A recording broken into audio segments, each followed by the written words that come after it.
Bienvenue, aujourd'hui on s'intéresse à une ville de Provence dont le nom à lui seul cache une petite énigme, Châteaurenard. C'est une histoire qui nous parle de seigneurs du Moyen-Âge, de forteresses, mais aussi d'un cœur agricole qui bat au rythme de toute l'Europe. Alors c'est parti, on décortique tout ça. Bon, tout commence avec cette image, le blason de la ville. C'est assez clair, on a un château et juste au-dessus, un renard. Mais la question qui vient tout de suite à l'esprit, c'est pourquoi ? Pourquoi est-ce qu'on a un renard, là, perché sur un château? C'est une fable? Une vieille légende du coin? Eh bien, la réponse, elle est en fait beaucoup plus historique qu'on le pourrait le penser. Le nom ne vient pas du tout de l'animal, mais bien d'un homme, Reinardus. C'était le premier seigneur des lieux, aux alentours de l'an 970. Le nom de la ville veut donc dire, littéralement, le château de Reinard. Voilà, mystère résolu. Mais l'histoire, elle, ne fait que commencer. Ok, maintenant qu'on a éclairci cette histoire de nom, il est temps d'explorer le cœur physique et historique de la ville, le château lui-même. Ce qui est vraiment fascinant ici, c'est que toute la ville s'est organisée autour de ce point stratégique.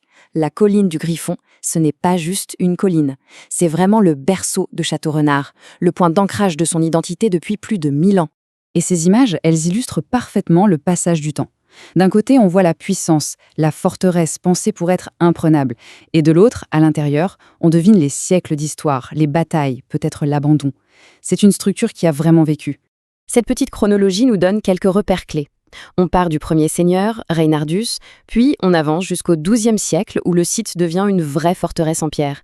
Et un fait assez incroyable, au XVe siècle, le château a même servi de refuge au pape Benoît XIII. Son classement comme monument historique en 1927 est venu confirmer son importance pour le patrimoine national. Mais attention, Châteaurenard n'est pas juste une ville-musée. Au pied de son château historique, un autre cœur s'est mis à battre très fort, un cœur économique cette fois, son fameux marché. Voyons un peu comment tout ça a évolué. Regardez-moi cette carte postale. On est au début du XXe siècle.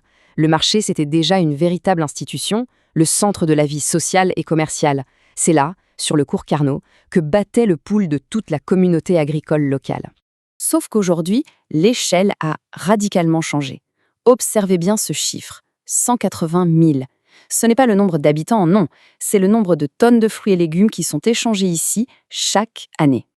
En fait, ce qu'il faut comprendre, c'est que ce marché local est devenu une plaque tournante européenne. Il a été classé marché d'intérêt national dès 1963 et aujourd'hui, c'est le leader en Europe pour les transactions de gré à gré. Tout ça, c'est le résultat d'une innovation agricole constante depuis les années 50 qui a fait de Châteaurenard un nom absolument incontournable. Alors, entre cette forteresse millénaire et ce moteur économique européen, comment est-ce qu'on vit à Châteaurenard de nos jours? La devise de la ville nous donne un bon indice. En sécurité dans la forteresse, je veille. C'est une phrase qui ancre vraiment l'identité moderne dans cette histoire de protection et de vigilance. C'est une sorte de promesse qui connecte le passé au présent. En 2023, on comptait 16 545 habitants à Châteaurenard. C'est une communauté qui reste à taille humaine, mais qui est pleine de vie. Et cette communauté est tout sauf endormie. Le calendrier local est vraiment bien rempli, avec des événements qui célèbrent les traditions, comme les journées provençales ou les défilés des farandoles, mais aussi une culture très vivante avec des concerts, des festivals. La vie associative y est extrêmement riche. Bon, en conclusion, que faut-il retenir de Châteaurenard? C'est une ville qui incarne un équilibre assez unique. Des monuments comme l'église Saint-Denis sont là pour nous rappeler constamment les racines profondes de la ville.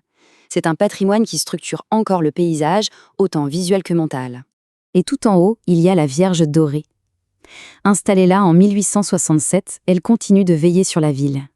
C'est un symbole de protection, de continuité, qui surplombe à la fois l'agitation du marché et la tranquillité des vieilles pierres.